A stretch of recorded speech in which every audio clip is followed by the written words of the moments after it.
family sitcom. So it's not gonna be for everybody, but if it is your thing, I would recommend checking it out. So this next film, if you didn't grow up in San Francisco, you've probably never even heard of. It's about 4 Chinese mother-daughter relationships. And most of the scenes that don't take place in China take place in San Francisco. It's called the Joy Luck Club. I read the book for school. Twice. That is how popular both the book and the movie are here kind of locally. Before Crazy Rich Asians, the Joy Luck Club was considered the big Asian American blockbuster. Even though box office wise, it was only a moderate success and it was snubbed at the Oscars. I've actually heard a few people compare Minari to Joy Luck Club, and while I can kind of see the comparisons between the drama about a parent-child relationship and a kind of making it an America story, I would argue, particularly in terms of structure, Minari and Joy Luck Club are kind of 2 different animals, with the Joy Luck Club bouncing between not just the perspective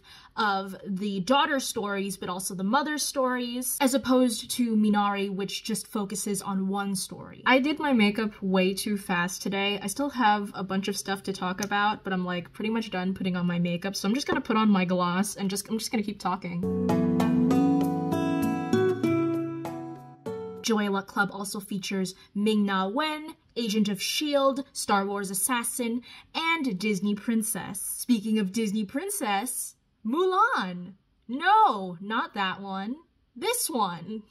I actually bought the ColourPop palette that came out with the live-action remake Mulan, but in that video I said that I had not watched the remake movie and was not planning to, and I still haven't. Because, shocker shocker, we can still criticize Asian governments while not demonizing either the people that live in those countries or the people whose ancestors came from those countries. And while the original animated version of Mulan is not perfect, Mulan was one of my favorite Disney films growing up, and I think even still today is my favorite Disney princess movie. Now, I wish I had more Southeast Asian and Pacific Islander films to talk about here. I only really chose from films that I already know and have watched and didn't seek out anything new for this video. And because shows, and particularly films from Southeast Asia, get little to no distribution in the US, there aren't many pieces of media from Southeast Asia I'm familiar with off the top of my head. But if you have any recommendations for films or shows from Southeast Asia,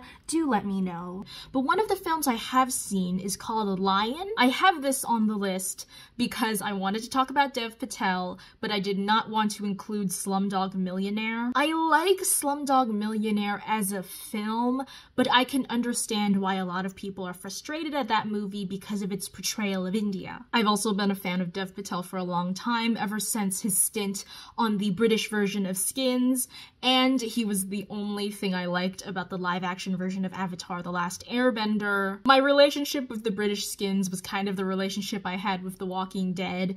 After Dev Patel left the show, I stopped watching. But next film, Train to Busan.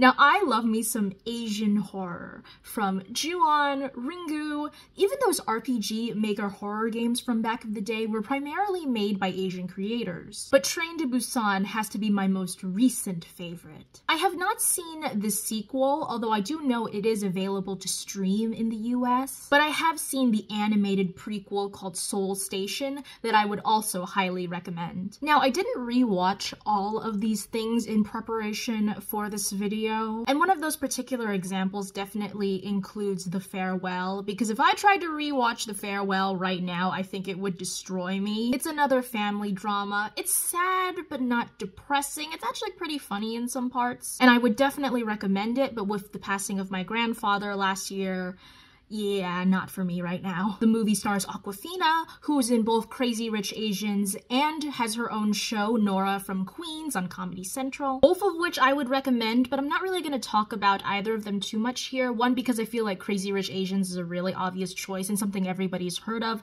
and because I'm still in the process of watching all of Nora from Queens. And so even though it currently only has 1 season, I haven't really watched enough of it to really go into detail about it. So the final film film I'm talking about is The Life of Pi. This movie is not going to be for everybody. It's kind of an indulgent choice on my part. It's a movie that very much takes its time with its pacing, with not a lot of action in between, and focuses on the close-knit character conflict between a man and a tiger.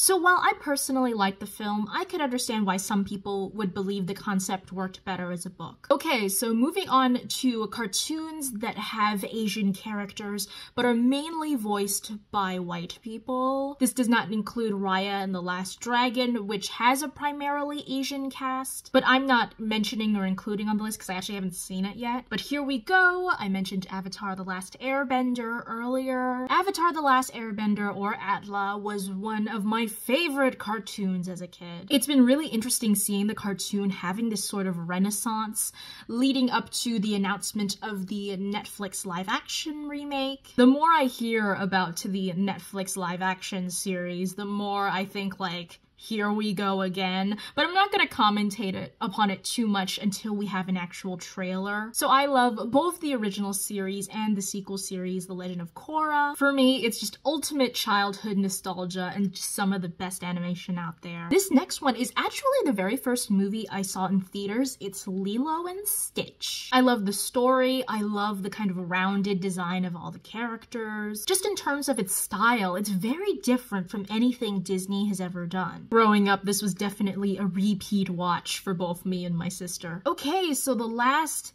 animated show that has Asian characters but is a primarily white cast. This is actually a cartoon I don't think a lot of people have heard of. It's The Life and Times of Juniper Lee. This ran for only 2 seasons on Cartoon Network, but it was kind of part of this era in the early 2000s where a lot of cartoons were being premiered that had either Asian characters or Asian themes. Some of the other cartoons from this era I can think of are American Dragon Jake Long, The Jackie Chan Adventure, Samurai Jack, Hi Puffy Yami Yumi, and Shaolin Showdown. But my personal favorite growing up had to be The Life and Times of Juniper Lee, purely because as a kid, she was like a self-insert fantasy wish fulfillment character for me. Like, I really saw myself in her in a way I really couldn't see myself in anybody else on TV growing up. So much so that during college, for a period, I had a dyed streak of red hair to look like her. Oh, so yeah, that was it. I talked about a lot. I really wanted this video to just kind of be fun, easy, talking about things I like, just because things